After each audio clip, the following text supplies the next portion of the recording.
Amy Bradley was just 23 years old when she disappeared from a Royal Caribbean cruise ship called the Rhapsody of the Seas back in March 1998.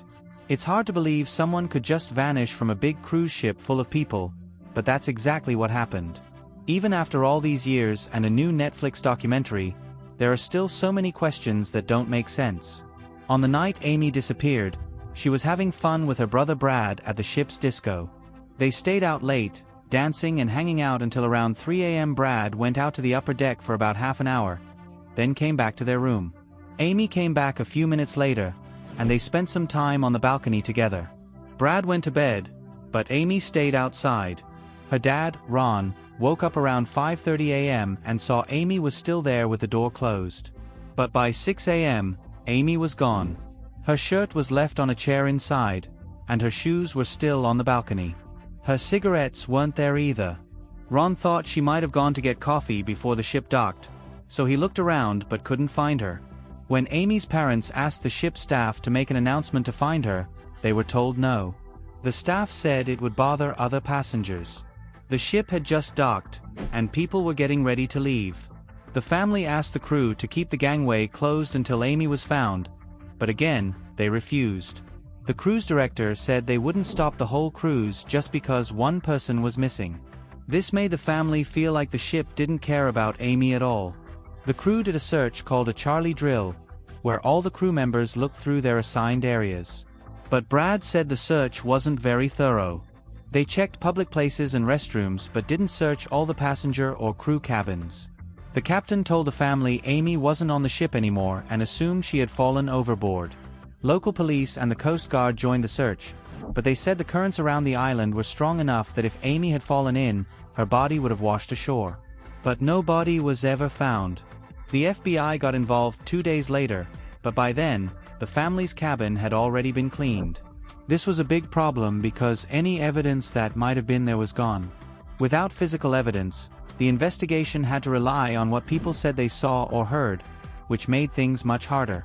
One person who caught a lot of attention was Alastair Douglas, the bass player in the ship's band. He seemed to like Amy a lot. Brad said Amy told him Douglas got a little too close while they were dancing. Some passengers said they saw Amy with Douglas in the early morning hours before she disappeared. Douglas took a lie detector test, but the results weren't clear, and the FBI let him go. Still, Douglas's daughter said he got angry whenever Amy's name came up, and after the cruise, his wife found a bag of photos of white women that Douglas didn't explain. After Amy disappeared, several people said they saw her. A taxi driver in Curacao said Amy asked him where to find a phone. A Canadian tourist saw a woman who looked like Amy walking on a beach with two men. A Navy officer said a woman claiming to be Amy asked for help in a bar that was also a brothel. Another tourist said she saw Amy in a public restroom in Barbados, but Amy acted scared and was quickly surrounded by men. The FBI followed up on these tips, but because they came in so late, nothing really came of them. There are a few theories about what happened to Amy. The most common one is that she fell or was pushed overboard. But the currents and the fact that no body was found make this theory questionable. Some people thought Amy, who was a strong swimmer and a trained lifeguard, might have jumped into the water to swim to shore, but that idea was quickly dismissed as unrealistic. Another theory is that Amy took her own life, but her family and friends don't believe that. She was starting a new job, had a new apartment, and was building a life. One of the more serious theories is that Amy was kidnapped and sold into sexual slavery. In 2005, the family got an email with photos from an adult website showing a woman who looked like Amy. The FBI analyzed the photos and thought it might be her, but the images were altered, and some tattoos Amy had were missing in the pictures. So, it's hard to say for sure. In recent years, online investigators and Amy's family have used the internet to keep the search going. They created a website with all the information, sightings, and tips. When they looked at the website's visitors, they found many hits coming from Barbados, where Amy was last seen. Some think it could be the people responsible for her disappearance watching the site, or maybe even Amy herself. But it's impossible to know for sure. Amy's family has also reached out to celebrities like Kim Kardashian and Rihanna, hoping their influence can bring more attention to the case.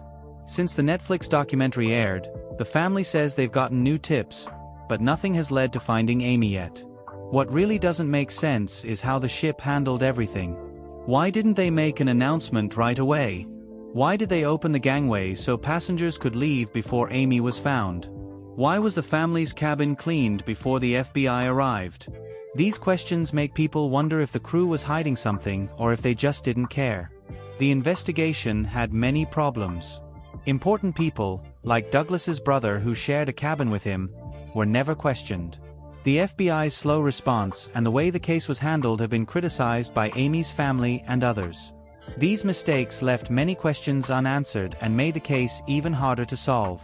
People who hear Amy's story feel sad for her family and angry at how the cruise ship and authorities treated them. Some have shared their own stories about feeling unsafe on cruises. Amy's case has made many people more aware of the risks passengers face and the need for better safety on cruise ships. Even after more than 20 years, Amy Bradley's disappearance is still a mystery. Her family keeps searching and hoping for answers. This case reminds us how important it is to take missing persons cases seriously and to be careful about trusting official stories. It also shows how much we need to demand better care and honesty from those in charge. If Amy's story touched you, please share this video to help keep her memory alive. Maybe your share will bring new information or help someone come forward. Don't forget to like, subscribe, and tell us what you think happened to Amy Bradley in the comments below.